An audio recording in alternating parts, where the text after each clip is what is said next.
Bonjour à tous, vous êtes avec Andromeda et je vous retrouve pour l'analyse de la toute dernière nouvelle lune de cette année 2022. C'est une nouvelle lune qui va se produire dans le signe de Capricorne le 23 décembre prochain vers midi l'heure de Paris. Et ça veut dire que d'ores et déjà le Soleil est entré dans le signe de Capricorne, ce qui symbolise le moment de solstice d'hiver. Cette année, ça se produit le soir du 21 décembre. Bon, déjà, je souhaite un très joyeux anniversaire à tous les natifs de signe de Capricorne qui, à partir de ce moment-là, vont fêter leur anniversaire et je vous souhaite une très très bonne année. De l'autre côté, ce moment de solstice d'hiver symbolise le moment le plus sombre de l'année. Non seulement nous manquons cruellement de lumière de jour, mais c'est aussi un moment d'une très grande introspection. Traditionnellement, derrière les différents préparatifs, derrière les différentes festivités, rencontres familiales, amicales, des pots de fin d'année, des soirées corporate, etc., nous ne prenons pas vraiment le temps de faire cette introspection et de dresser un bilan. Et pourtant, les énergies cosmiques, les énergies astrologiques nous invitent à vraiment s'arrêter un petit instant et de vraiment dresser un bilan. Pour dresser un bilan, il faut faire face à une certaine réalité. On ne peut pas dresser un bilan si on n'est pas assez réaliste. Et justement, à l'occasion de cette nouvelle lune, durant ce mois, en fait, on va peut-être délaisser certaines illusions et certains rêves. Et on va devoir affronter et se confronter à la réalité. Alors, pour certaines personnes, peut-être cette confrontation ne sera pas des plus agréables. Peut-être certaines personnes vont prendre une certaine douche froide, mais en fait, il y a comme un sentiment peut-être d'une déception personnelle par rapport à ces résultats personnels. Cette nouvelle lune, elle se passe au carré de signe au carré de Jupiter, et ça veut dire qu'on est quand même rempli d'une grande ambition et peut-être on se souhaite en fait mieux de ce qu'on a pu recevoir. Pour d'autres personnes, il peut s'agir justement de dresser le bilan avec beaucoup de succès, avec beaucoup de réalisations, et dans ce cas-là, le bilan sera plutôt à la hauteur de nos différentes ambitions. Quoi qu'il en soit, et quel que soit notre cas de figure, il y a vraiment un sentiment de fond, une émotion de fond qu'on est capable de plus et que l'on mérite plus. C'est une nouvelle lune de toutes les ambitions et de toutes les exigences, puisque vraiment toutes les configurations nous parlent de beaucoup d'exigences, d'exigences envers soi-même, ce qui peut donner cette certaine insatisfaction par rapport à des résultats pourtant objectivement très bien.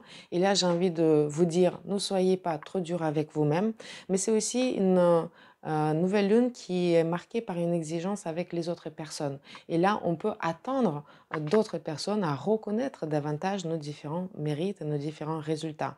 Et on peut donc parfois être frustré par rapport à ce manque de reconnaissance. Dans tous les cas, pour mieux préparer l'année à venir, pour mieux préparer la nouvelle année astrologique qui va démarrer au moment de l'équinoxe de printemps à venir, il est très important, à l'occasion durant tout ce mois lunaire, de traduire ces grandes ambitions en des objectifs concrets. Et pour pouvoir atteindre ces objectifs concrets, il va falloir penser à une stratégie aussi réaliste. Puisque déjà, c'est un moment traditionnellement où on prend des résolutions et on a toujours tendance à exagérer, on va dire, nos objectifs par rapport à nos différentes capacités, mais c'est d'autant plus le cas cette année avec ce carré de Jupiter dans le signe de Bélier. On aura vraiment tendance à viser peut-être trop haut, trop grand, on peut avoir des appétits vraiment très importants. Et ben pour pas être déçu l'année prochaine, au moment de bilan, il est important de tempérer un petit peu aussi ses ambitions. Ok, ils seront grandes, mais il faut absolument qu'ils soient réalistes. Comme je disais, le moment de passage des planètes, de Soleil, surtout dans le signe de Capricorne, c'est tout d'abord la rencontre avec la réalité.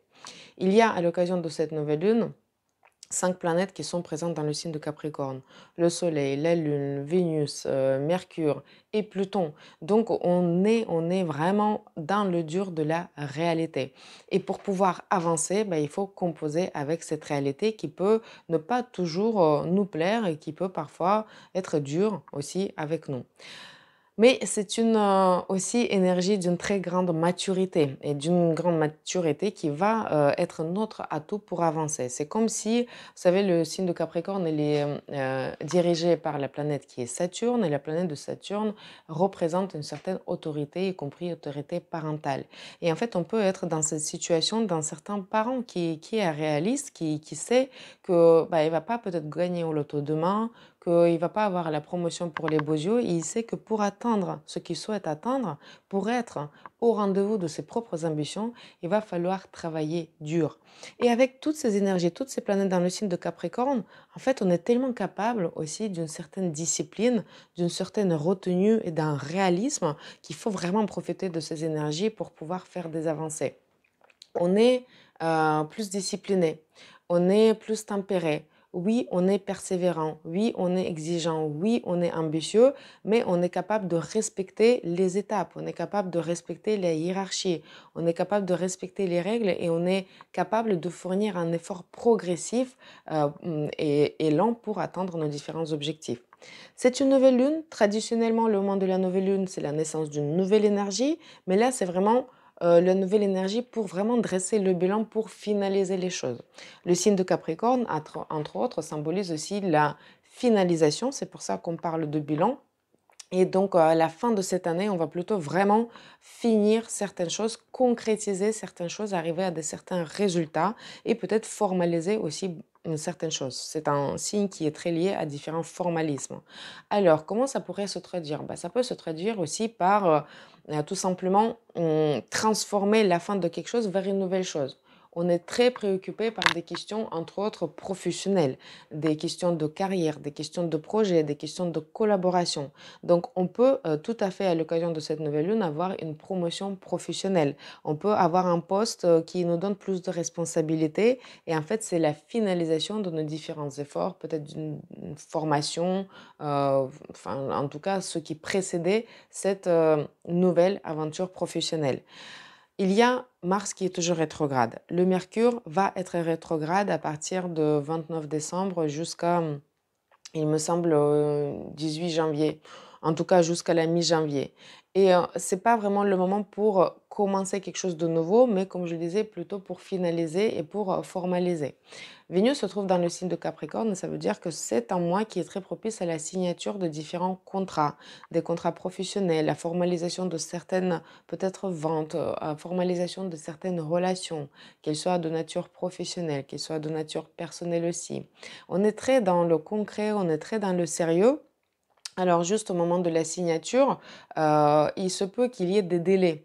Il se peut qu'il y ait besoin de renvoyer certains documents, que les choses passent lentement, que certaines administrations soient fermées et que voilà, on n'arrive pas à avancer comme on voudrait à cause de ces différentes rétrogradations. Mais déjà à partir de la mi-janvier, à partir de la prochaine pleine lune, les choses vont commencer à aller plus rapidement et on va pouvoir quand même finaliser et formaliser certaines choses.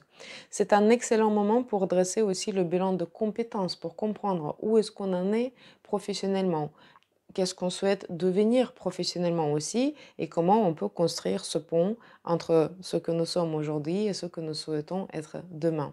Cette maturité parentale que j'ai mentionnée, elle peut donner un sentiment d'une certaine fatigue, un petit peu d'avance parce qu'on sait que le chemin va être dur, mais de l'autre côté, ce carré de Jupiter dans le signe de Bélier nous permet de vraiment de croire qu'on est capable, qu'on peut y arriver. D'ailleurs, Jupiter est rentré définitivement dans le signe de Bélier et donc toute la première partie de l'année 2023, il va nous booster, surtout les natifs de signe de Bélier, de signe de Lion et Sagittaire, il va nous booster dans des différents projets professionnels. Il va conférer cette confiance en soi pour pouvoir atteindre ces différents objectifs. Alors juste attention, l'énergie de signe de Bélier, ce n'est pas une euh, énergie qui est très durable, donc il faut vraiment choisir ses cibles. Il faut choisir vers où vous allez lancer cette boule d'énergie. Et c'est pour ça qu'on a besoin de ces énergies de signe de Capricorne pour bien réfléchir comment on va construire cette année. Donc vraiment, je vous invite à choisir un moment dans toute cette, on va dire, dynamique des fêtes pour vous poser et pour vraiment mettre même par écrit où vous en êtes, où vous souhaitez être l'année prochaine professionnellement et concrètement comment vous allez y arriver, qu'est-ce que vous comptez faire concrètement pour y arriver. Le concret, c'est vraiment une des qualités exceptionnelles du signe de Capricorne et nous sommes capables aujourd'hui de nous concentrer pour nous consacrer à cet exercice. Et moi, je trouve que c'est vraiment le bon moment pour en profiter. Alors, c'est vrai qu'on peut paraître peut-être un petit peu plus distant par rapport aux autres personnes, puisqu'on est un petit peu dans notre bulle d'introspection. On peut être distant aussi parce que peut-être on est plus dans l'observation et on a besoin de cette distance, en fait. C'est normal qu'on a cette distance parce qu'on a besoin de cette distance pour réfléchir un petit peu, pour pouvoir joindre les différentes idées qui traversent notre tête, pour pouvoir joindre ces idées à nos différentes envies, pour pouvoir comprendre comment on souhaite y arriver. Le signe de Capricorne favorise aussi toutes les questions immobilières si on a envie de régler une affaire immobilière. Donc, il peut y avoir des ventes, des achats durant ce mois. Une fois de plus, il vaut mieux attendre la fin de rétrogradation pour tout formaliser. C'est très propice pour toutes les questions professionnelles, évidemment, comme je l'avais dit, pour tout aussi contact, pour tout contact avec l'administration, pour des affaires d'État, entre guillemets, aussi pour tout ce qui concerne l'agriculture et pour s'occuper aussi des parents, peut-être de la santé des parents. On est dans l'axe parental Capricorne, Cancer, et donc il y aura aussi la pleine lune dans le signe de Cancer. Donc il peut y avoir aussi des questions de santé et des questions de tout ce qui fait notre stabilité, y compris notre stabilité matérielle. On est plutôt dans la rationalisation de l'effort, rationalisation d'énergie, donc c'est important de prendre soin de son énergie pour ne pas s'essouffler très rapidement, pour ne pas gaspiller aussi. Rappelons-nous que le signe de Capricorne déteste tout ce qui est le gaspillage parce que nos ressources sont précieuses et il faut absolument prendre soin de ces ressources. C'est tout pour l'analyse de cette nouvelle lune. C'est une analyse assez brève, mais j'espère qu'il va vous aider pour dresser ce bilan et pour se poser les intentions pour l'année à venir. Je vous souhaite vraiment des excellentes fêtes de fin d'année. Je vous remercie vraiment de fond de mon cœur pour votre fidélité tout au long de cette année.